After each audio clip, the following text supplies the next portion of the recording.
Ren from Hallowed Be Thy Game, and today I'm going to share the 10 best hidden gems for the Nintendo Switch. Let's check it out.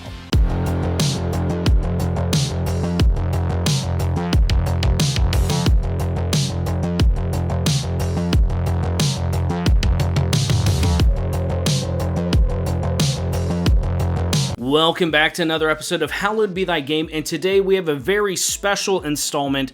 We have covered tons and tons of hidden gems on this channel, but today I wanted to put a consolidated list as of 2023 that is the top 10 best hidden gems on the console. What constitutes as a game being very hidden is completely subjective, so yes, this is entirely my opinion, obviously.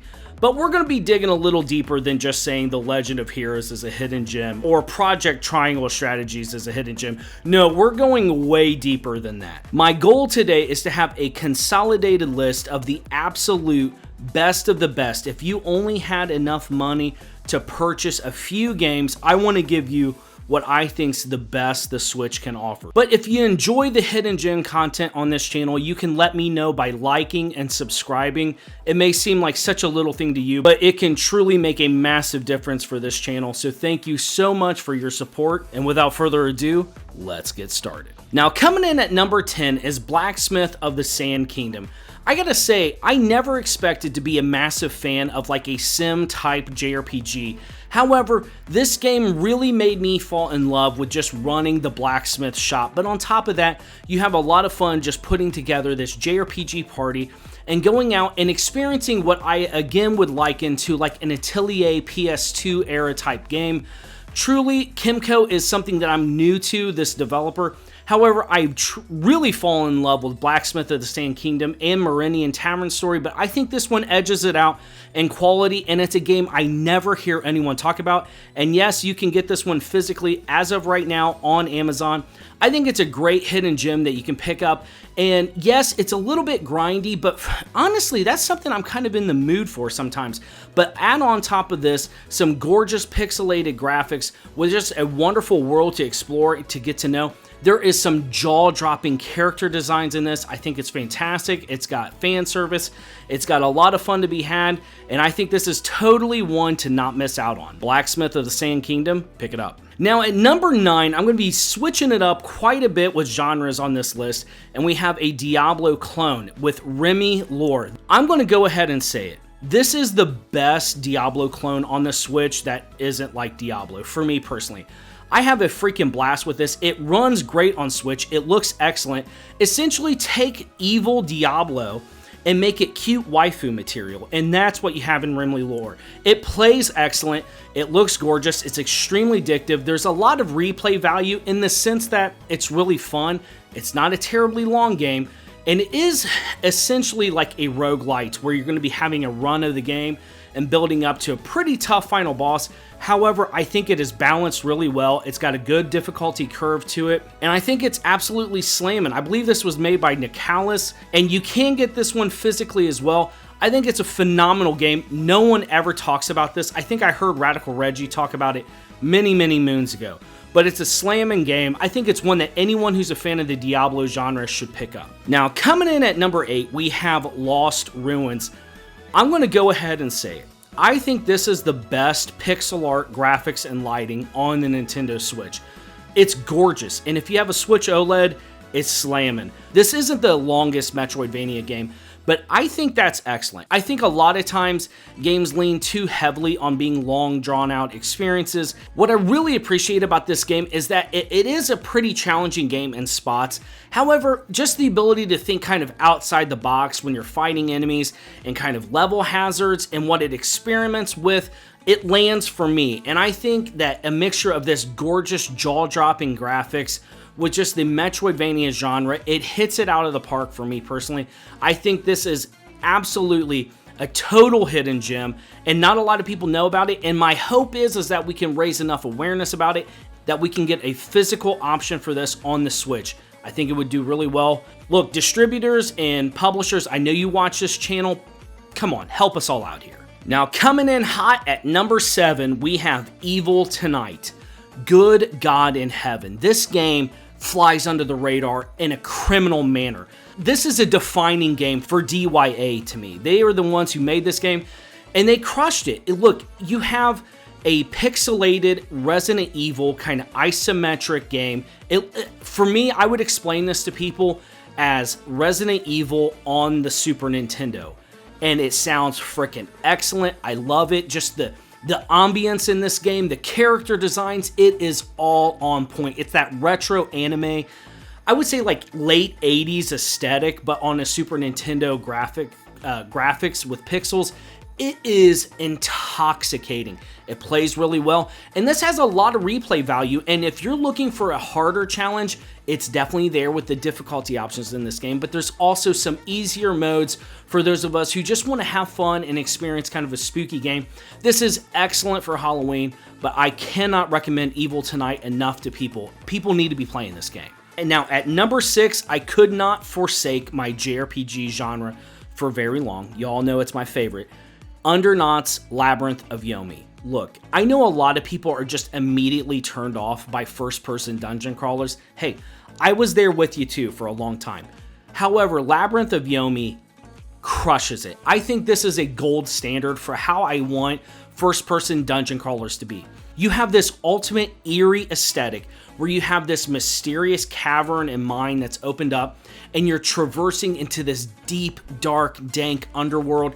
It is gross. It is eerie. I love it. It is just excellent. I love the aesthetic of it. This has undoubtedly some of the best character designs for the character panels in JRPGs to me. You have this dark, gritty, realistic aesthetic, also with just the cute, over-the-top waifus. Yes, look, they're in this game. Hate me. I don't care anymore. Anyways, the game slaps. It's fantastic.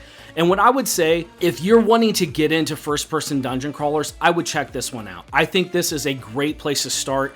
You know, if you're excited for Etrian Odyssey, get into this. Now, I've shouted it out on the channel before. We're not going to talk about it in detail today, but 7th Dragon 3 Code VFD, it's arguably one of my favorite games on the 3DS.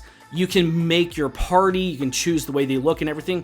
That's in this game. You have complete, total autonomy over how your party looks. I would recommend anyone give this game a shot. It's excellent, comes highly recommended by me. Now, moving on at the number 5 slot, you're gonna have to forgive me here. I'm gonna cheat just a little bit, and I'm putting the Diabolical Mind Trilogy here. Look, they come on such a deep discount digitally, and also you can pick these games up physically as well on the Nintendo Switch. But you have Xenon Valkyrie Plus, Riddled Corpse EX, and Demon's Tier Plus. Now, I say them in that order, that's the way they were released, but it's also what I would consider the greatness of them. Now, Xenon Valkyrie Plus is definitely a Metroidvania roguelite. It is the hardest of the 3 games, but it's an excellent adventure, and I think this is a great hit and run game. They all are. But if you are in the mood for twin stick shooters, definitely be looking at Riddled Corpse EX and also Demon's Tier Plus. These are twin stick shooters where you're going to be moving around. You're going to have a stream of bullets coming out of your character. Demon's Tier Plus is the easiest of the 3, but it's also the most enjoyable. So if we want to be technical here and force me to not cheat on this entry, then Demon's Tier Plus is the one to pick up. But all 3 of these are absolutely what I would consider the epitome of fun hidden gems on the Switch. They're cheap, they're a blast to play in short bursts, and essentially I can just turn my brain off and play these, and it's just numbers, and my monkey brain goes crazy. I love it. I cannot recommend these 3 games enough, and what's excellent is they're all available physically in some manner on the Switch. Now, coming in at the number 4 slot, we're busting out the heavy guns here. These are the games that it's getting really tough for me to choose one over the other. But at number 4, we have Dead or School. Oh my god, this game is so freaking excellent. Look, I'm a little cuckoo bananas about this game if you haven't been able to tell. However, in Dead or School, you do have a Metroidvania, but what's cool is that the power progression in this game borrows a lot from like the Diablo loot grinding sim. So essentially, as you're playing the game, you do get randomized drops, and you can have different melee weapons, ranged weapons, and you have this really excellent, fun talent point tree system to be able to just trick your character out. You're going to be hunting around, saving people. Basics premise of the game is really heartfelt and just tugs on those heartstrings where you're a girl who wants to go to school and she's willing to brave the depths of essentially the New York subway system and fight off hordes and hordes of zombies to be able to gather together a rather rambunctious motley crew of people who just want to go to school. It does your heart good. Look, this story is insane. It makes no sense, and I freaking love it. It's a blast. It has really cool, kind of like CG cutscenes. I don't know, but the anime fan service is through the roof. Hate me, I don't care anymore. This game's amazing. I cannot recommend it enough if you're looking for a fun time. And here we have long last hit the final 3. Oh my gosh, I almost feel guilty for numerically putting these in a list. However, at number 3, Fightin' Rage. I should probably be concerned by how much adrenaline flows through my veins when I'm fighting an annoying enemy in this game, and I finally just pulverize it to this point where it friggin' explodes across the screen. Oh my gosh, this game is so freaking excellent. I cannot tell you. I'm going to be honest. Unironically, this is probably my favorite beat 'em up game ever made. I stand firm on that. Look, what's so fun about this is that you have 3 characters, and you can play this co-op and online, and probably the hardest part about this game is deciding who's going to play Gal. But anyways, the combos, the sound design in this game, the music, the kind of like psychedelic lighting, it's fan-friggin-tastic. It has no right being on this list. I'm going to stand on record that I don't like putting any of these games on a top 10 hidden gems list. These shouldn't be hidden. But we need people to quit just shouting out the same couple games and dig deeper and find the truly fantastic games. And you know what? Fightin' Rage is absurd. It's absurd. It's stupid. It's stupid good. And I cannot recommend it enough. Okay, dialing back the passion just a little bit. At the number 2 slot, we have Smelter. Look, this is undoubtedly the most glorious mashup between Mega Man and ActRaiser.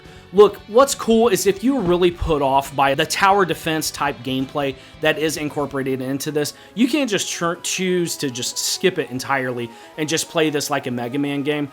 But when I say this plays like a Mega Man game, this game's just excellent. And really, just with the way this game performs on Switch, the way it looks on Switch, the character designs, the combat, the gameplay, the responsiveness of the combat, everything lands on all marks on this. Red Art Games has crushed it with Smelter. I think this is legit must-own, must-play material.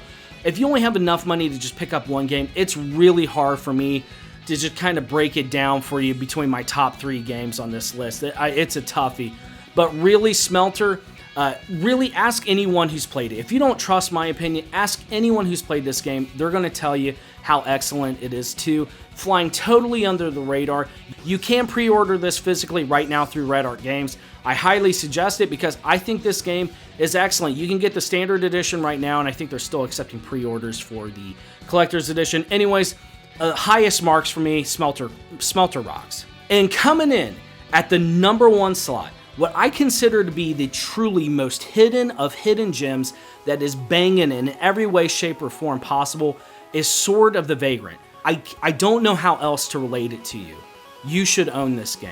Not even discounted, it's $10 digitally, and yes, you can pre-order this physically right now through a bunch of places, especially Red Art Games. Like, if you tell me that you are a fan of Dragon's Crown, Muramasa Rebirth, or you just played Grim Grimoire on the Nintendo Switch and you're looking for more of that aesthetic and art style, this is where it's at. This is absolutely a love letter to Vanillaware style. But on top of that, you're going to have a really fun action RPG combat system. The boss designs in this, the story is good, the character development, all of it lands. And this game is dirt cheap digitally. Boggles my mind that this channel is one of the very, very few that are shouting this out. People are missing it. You're doing it wrong. Sword of the Vagrant absolutely slaps. I've had a couple people say it runs like this, it runs like that. Look, I've been there. I've done that. This game crushes it. And it is, without a doubt, the must-own game. Like, if you have a Nintendo Switch, you need to be playing Sword of the Vagrant. It's that good. I cannot recommend this game highly enough to you. Wins on all accounts for me. And with that, those are the top 10 definitive hidden gems for the Nintendo Switch as per Ren from Hallowed Be Thy Game. Look, obviously, there's a ton of jaw-droppingly incredible games on here, but I wanted to dig even deeper than games like Anno Mutation Nim. I mean, there's just so many cool games, but I really wanted to give a chance to games that really fly under the radar for the vast majority of people. Like if you're watching this video, I think you're probably someone who has a pretty good knowledge of what's out there. I wanted to dig a little deeper for you all. So again, if you enjoy this type of video, please let me know by liking and subscribing, and please share the video. It helps out the channel immeasurably. I want to thank the channel members and patrons for continuing to make these videos possible. From my family to yours, thank you. I wish you all the best, and I'll see you next time.